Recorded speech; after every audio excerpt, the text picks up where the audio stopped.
ដល់មិត្តភក្តិទាំងអស់ហៅផឹកបានតែមួយថ្ងៃហ្នឹងទេប្រកាសដំនឹងឆ្នាំនឹងឈប់ផឹកហើយប្រកាសដំនឹងឆ្នាំនឹងឈប់ផឹកហើយ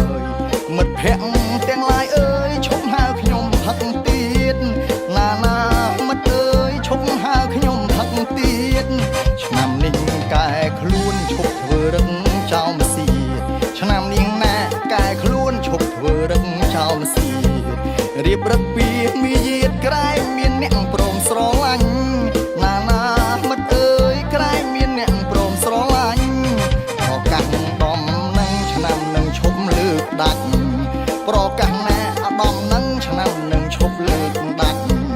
នៅផ្ទាំងថែទាំសាច់ឲ្យរៀងសង្ហាដូចគេណាមិត្តអើយឲ្យរៀងសង្ហាដូចគេចាស់ក្រុមថ្មីឈប់ហៅផឹកបានទីក្រុមចាស់ក្រុមថ្មីឈប់ហៅខ្ញុំផឹកបានទីខ្ញុំមិនចូលចិត្តទេគ្រឿងស្រវឹងឥតបានការណាមិត្តអើយគ្រឿងស្រវឹងឥតបានការពុកឮម៉ែគាត់លួចសពគ្នាថាឮពុកឮម៉ែគាត់លួចសពគ្នាថាចង់ឲ្យខ្ញុំរៀបការគាត់ចង់បានចៅពណាមិត្តអើយគាត់ចង់បានចៅពសំបីតម៉ែឲ្យគាត់ចង់បានចៅពដែរចាំកាលចាំឈប់ផឹកយើង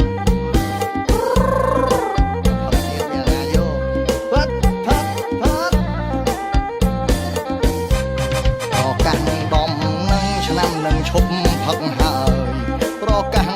ដំនឹងឆ្នាំនឹងឈប់ផឹកហើយមិត្តភក្តិទាំងឡាយអើយឈប់ហៅខ្ញុំផឹកទៀតណាមិត្តអើយឈប់ហៅខ្ញុំផឹកទៀតឆ្នាំនេះកែខ្លួនឈប់ធ្វើរឹងចោលម្សៀតឆ្នាំនេះណាកែខ្លួនឈប់ធ្វើរឹងចោលម្សៀតរៀបរឹកពីមាយាទក្រែងមានអ្នកព្រមស្រឡាញ់ណាមិត្ត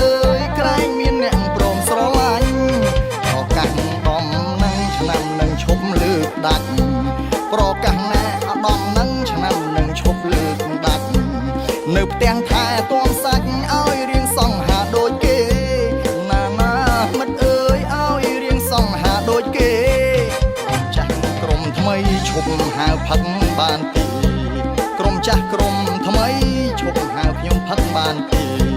ខ្ញុំមិនចូលចិត្តទេគ្រឿងស្រវឹងឥតបានការណាមិត្តអើយគ្រឿងស្រវឹងឥតបានការពុកឮម៉ែគាត់លួចសពគ្នាថា